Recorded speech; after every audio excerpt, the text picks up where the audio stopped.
एउटा राम्रो पर्यटकीय स्थल छ। एउटा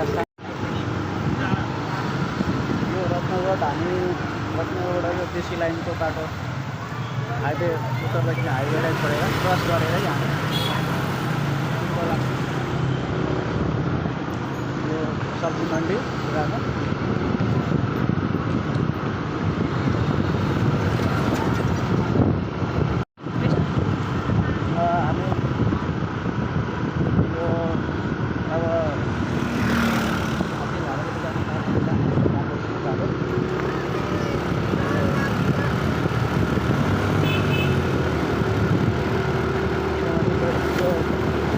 काठको पुल भएको ठाउँ त्यहाँबाट बाइक गरेर उता त्यही जानुभयो भन्दाखेरि अहिले मैले बाटो सजिलो लाग्यो त्यही बाटो हामी जाँदैछौँ।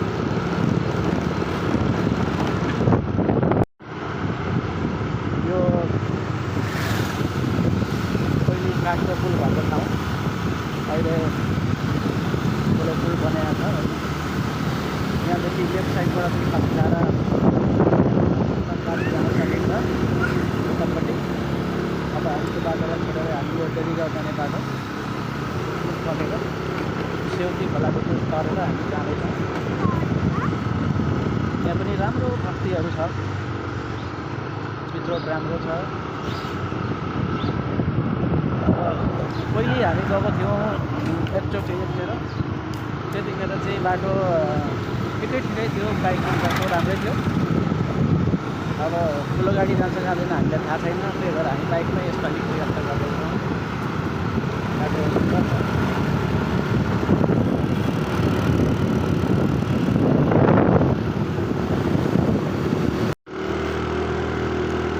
यहाँबाट हामी यो रोडलाई छोडेर हामी यो यता कच्ची बाटोतिर जाँदैछौँ। पहिले गएको बाटो यो हो। बाइक चाहिँ राम्रैसँग पुगेको थियो पहिले पनि।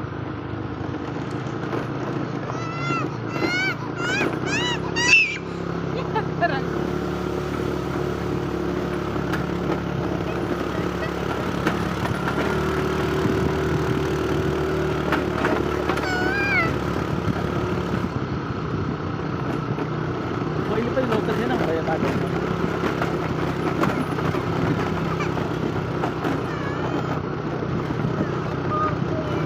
अनि पाहाडको बाटो खिच्दा यस्तै होला, डराउनु पर्दैन बाटो छ।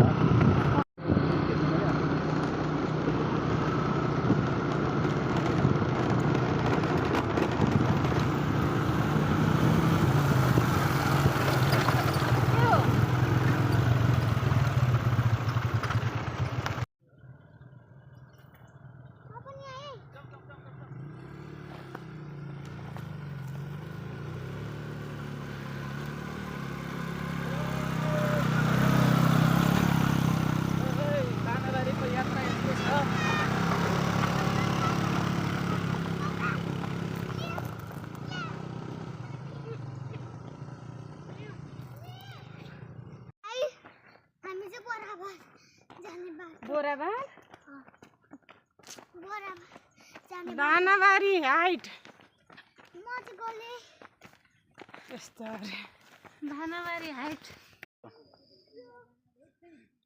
दानाबारी यहाँ तपाईँहरू आएर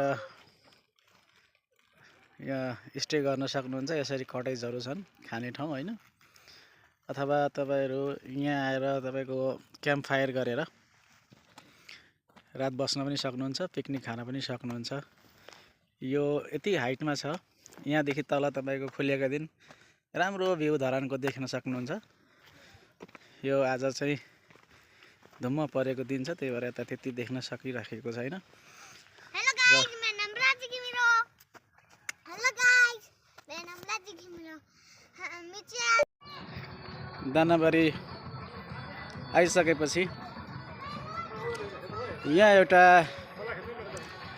राम्रो खाना बस्नको यो पवित्र बिहानी रिसोर्ट होटल छ। दानाबारीको माथि भ्यू पोइन्ट चाहिँ त्यहाँ माथि हो, यही बाटो जाने हो।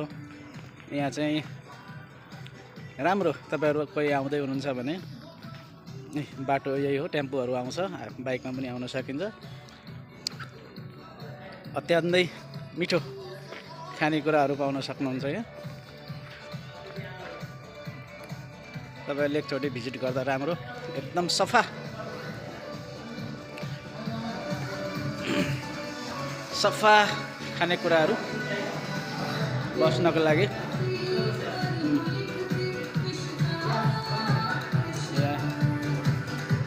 हाम्रो दिदी हुनुहुन्छ, पवित्र रिसोर्टको दिदी, एकदम हँसिलो रसिलो ल है। तपाईँहरू पनि आउँदाखेरि दानाबारी आउँदाखेरि